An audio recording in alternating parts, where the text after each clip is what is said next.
পরে গাছটার মাথার অংশ কেটে ফেলছে।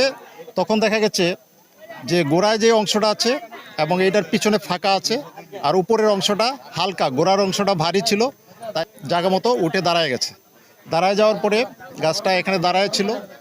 এর মধ্যে লোকজন যাতে লোকে ক্ষতিগ্রস্ত না হয়, কোনো লোকের প্রাণহানি না হয়, সেজন্য আর আমাদের সংবাদ দিয়ে নিয়ে আসছে যে গাছটা নিচে ফেলে দিতে হবে এবং মানুষের ঝুঁকি থেকে মুক্ত করতে হবে। তাই আমরা গাছটাকে উপরের থেকে ফেলে দিছি এবং এখন নিচে পড়ে আছে।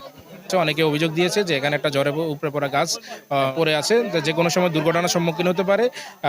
তো মূলত হচ্ছে যে এখানে কিছু লোকজন ধর্মীয় অপব্যাখ্যা দিয়ে কিছু ফায়দা লুটার চেষ্টা করতেছিল, যাটার পরে দাঁড়িয়ে আছে। কিন্তু আমরা যতটুকু জানতে পারি, মালিক পক্ষের সাথে যাদের কাছে বিক্রি করেছে না হয় দামাদামিতে না হয়, মূলত তারা অর্ধেক গাছ কেটে চলে যায়।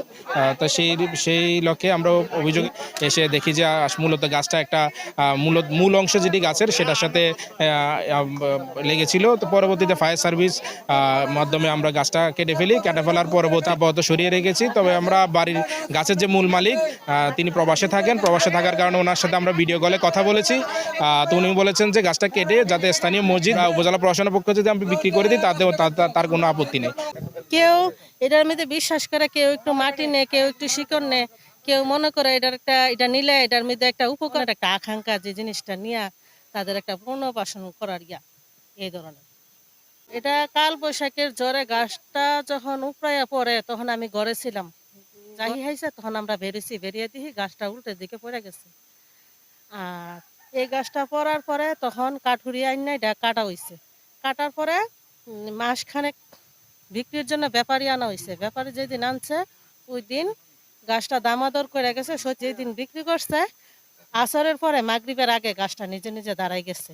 এই শেকড়গুলো উপরের দিকে আসছিল, শেকড়গুলো যেভাবে উপরে দিলে আবার পুনরায় স্থাপন হয়েছে, কাটা অবস্থানে আছে আর এখন নতুন করে পুরি মেলছে। মানুষজন এটা তাদের একটা বিশ্বাস ভক্তি আসছে যে এটার মধ্যে কোনো কিছু আছে, এর জন্য মানুষ শত শত মানুষ আসে এই জিনিসটা কি এটা তদন্ত করার জন্য, সত্যি নাকি মিথ্যা যাচাই করার জন্য সম্মুখীনে সরাসরি দেখতে আসে আর কি।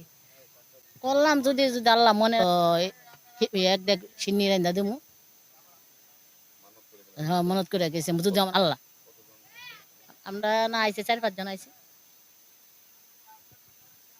আচ্ছা জট নিলাম, যদি আল্লাহ করে তো সিন্নি রান্দা এসি মাঝে পড়তে শুনিয়া আয়া কইতো গাছ খান দিকে সালাম আলাম কইরে সালাম আলাম করলাম, গাছের তো জল নিলাম। আর যদি আসার হলে এক দেখছি নিরেন এখানে লইয়াম। আজ প্রথম কাল বৈশাখী জ্বর যখন আসছিল তখন এই গাছটা এখানে পড়ে গেছিল, তুফানে ফালাই দিচ্ছে, সব উল্টে ফালাই দিচ্ছে। প্রায় 1.5-2 মাস এই জায়গায় গাছটা পড়ে রয়েছে। গাছটা কাটাইছি যে আমরা একটা কাটায় টুমটুম করে ফালাই রাখছি, কুড়াইলা দিয়ে কাটাইছি।